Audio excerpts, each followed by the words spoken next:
Power scaling in One Piece is an interesting thing, and this is for several reasons, and most of it rests on the series because it's not exactly great at letting you know how strong people are. But quite honestly, a lot of it is opinion and perspective, and that's based on how it's been set up. It's extremely difficult to agree on how strong some characters are in One Piece. Trust me, I know. Take for instance, Doflamingo and Crocodile. Two warlords, two great One Piece villains and somewhat comparable goals, and due to this, people somewhat scale them on the same level. The difficult part about it is that Crocodile lost to pre-Gears Luffy, but had an amazing showing at Marineford. He even clashed with Doflamingo and wasn't really overwhelmed. We're not going to mention how Dofi literally made his head fly, but there are people who place them on the same level. So what does this really mean? Quantifying things like light speed and DC in One Piece typically is meaningless, and it just leads to more confusion. So the best formula seems to be to assume until you're wrong. You can use feats until you're blue in the face, but until you see it in action, does it matter? Well, yes and no, and that's partially the reason why it's so confusing. When I ask the question about how strong someone is, I'm not oblivious to the level they're at, but more so interested in how others feel about the topic. But one thing I can always count on with this community is that varying opinions, which leads me to Oden Kozuki. This is a particularly interesting one because at this point, Oden Kozuki is getting a lot of hype, and One Piece 953 definitely added to it. Again, a lot of this is perspective, as once it was revealed that Oden scarred Kaido, he was immediately elevated, but I think it was obvious he was extremely powerful before that reveal. But before we get to Oden versus Kaido, we have to dissect exactly what Oda was trying to tell us about Oden. In One Piece, will and intangibles matter. It holds weight, and honestly, it cannot be quantified. Matchups matter as well, but if we take the route of Haki,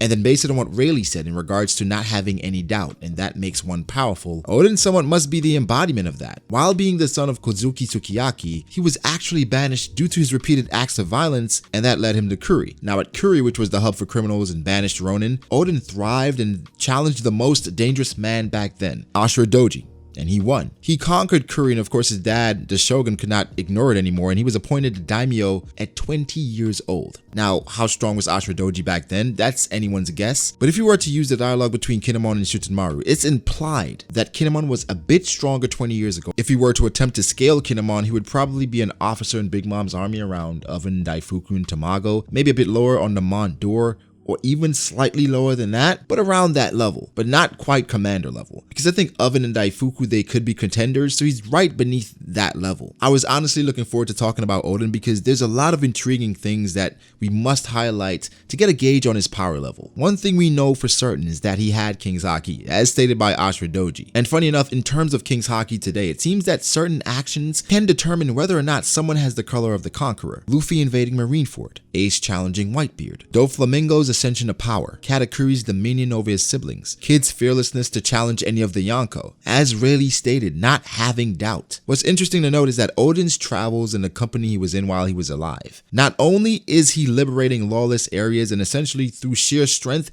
and will, which is a crazy accomplishment, he was also recruited and managed to sail aboard the ships of two of the greatest pirates in the One Piece world. In regards to Oden, I think it wouldn't be crazy to think he was a commanding officer on Whitebeard's ship. Being such a dominant figure in Wano would not lead him to be a subservient individual in Whitebeard's crew. And Whitebeard's crew was really young. Him being the person who abandoned the position of commander seems plausible. So let's run with that, okay? Oden was Whitebeard's commander at one point. So to scale it, Oden on Whitebeard's ship should have been commander level, if not right-hand man material. Marco was in his 20s back then, as well as Oden, so it would be far-fetched to think Oden was on the level of Marco back then. I also want to point out a panel that suggested that Oden was like Shanks or Buggy. People were somewhat using that to scale Oden back then, and they're missing out on clear context clues, or just direct text. This is in regards to the generation, and not strength, as some people are suggesting. Most of Whitebeard's commanding officers were in their 20s, as Whitebeard had a fairly young crew, while Roger's crew was much more mature. So Oden, whilst being around right-hand level in my estimation, leaving Whitebeard's crew, the top tiers on Roger's crew would dwarf him in experience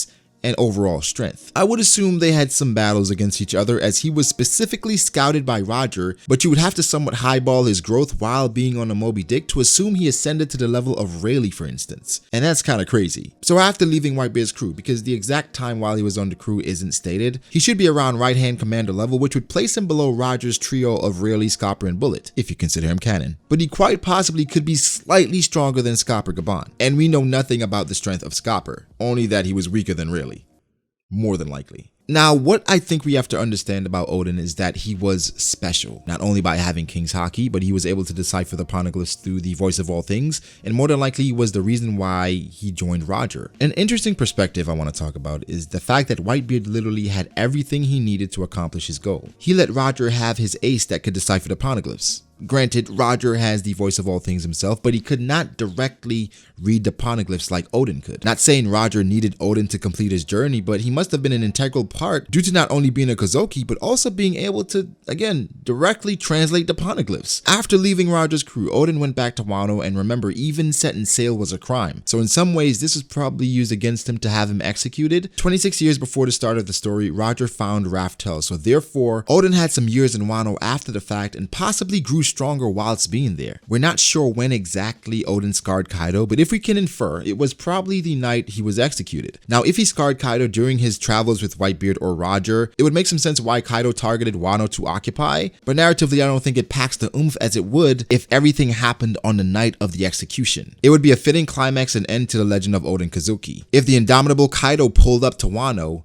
to challenge Oden, and he was the only one literally in the story to be able to scar him. So I personally think that Kaido was scarred the night of the execution. But what does this mean for Oden's strength? If we scale him from the right-hand commander level after leaving Roger's ship, at that point, Oden should have been able to fight on par with the average admiral. Him being able to scar Kaido speaks not only to his strength, but his technique and also his blade, the Meito Enma. Now, Enma has been the topic of discussion recently because of chapter 953, but what I want to focus on is Oden's technique. If we remember going back to Grandpa Hyo and everything he told Luffy about Ryo, which is essentially Haki and what is called in Wano, but the advanced application of it. He told Luffy that there's an invisible power that stems from the body and can be infused with the blade. He says a good katana can cut through steel when you want it to, and it will not break a sheet of paper if you do not wish it so. It is all according to the desire of the swordsman. So think about it. Oden, of course, he was one of the best swordsmen in Wano, if not the best at the time. He more than likely had knowledge of Ryo and could use this advanced application with his blade, Enma. Luffy even says that by using this technique, he might be able to destroy the tough scales of Kaido. And then we find out Enma is the only katana that has been able to scar Kaido. If you put two and two together, more than likely,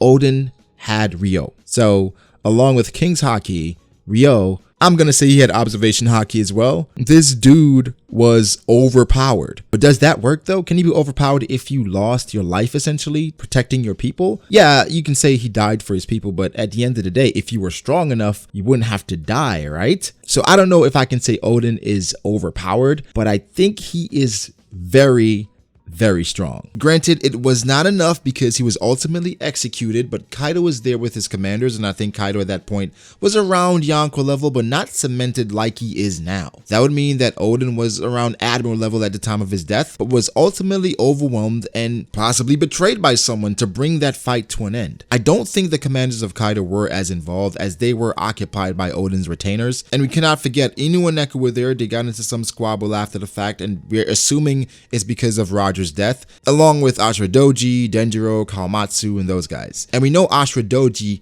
had a run-in with Kaido at some point. Oden scarring something that has been deemed impenetrable is an amazing feat, but not getting the job done does bring him down a bit. When we get more context, I might move Oden higher or even lower, but currently I am okay with saying Oden was Admiral level at the time of his death. So relative to the Samurai of Wano and the hype that they have, is it crazy to think that Oden was a Yonko level fighter by the time he died? No, not necessarily, but the reputation of the Samurai of Wano, have they lived up to that? We know the reason for the amazing reputation of the Samurai, Ryuma, but I don't want to downplay just how strong the Samurai of Wano are, but we would need more context to justify putting Oden on Yonko level. It's also interesting to note that Oden should have had encounters with both Mihawk and Shanks, so hopefully we get some more information in regards to maybe a possible duel with these guys, because I would assume Shanks and Oden being swordsmen, at some point a duel seems likely. But yeah, that's about it, guys. Let me know how you feel about Oden, because I think he was extremely powerful, not quite Yonko level, right around Admiral level, but I'm really interested in your perspective. As I said at the beginning of the video, I'm not asking how strong Oden is or how overpowered Oden is to really get an answer. I just want to know your thought process. How did you get to your answer, or why you feel the way you do? So leave your thoughts below. Be sure to like the video and subscribe for more content like this. Follow me on Twitter at BragoDAce. Follow me on Instagram at BragoD.Ace, the best place to contact me. You can further support the channel by becoming a patron, and the link is in the description box down below. The support has been amazing. Thank you guys so much. Again, like, subscribe, and I'll catch you guys in the next one. Peace.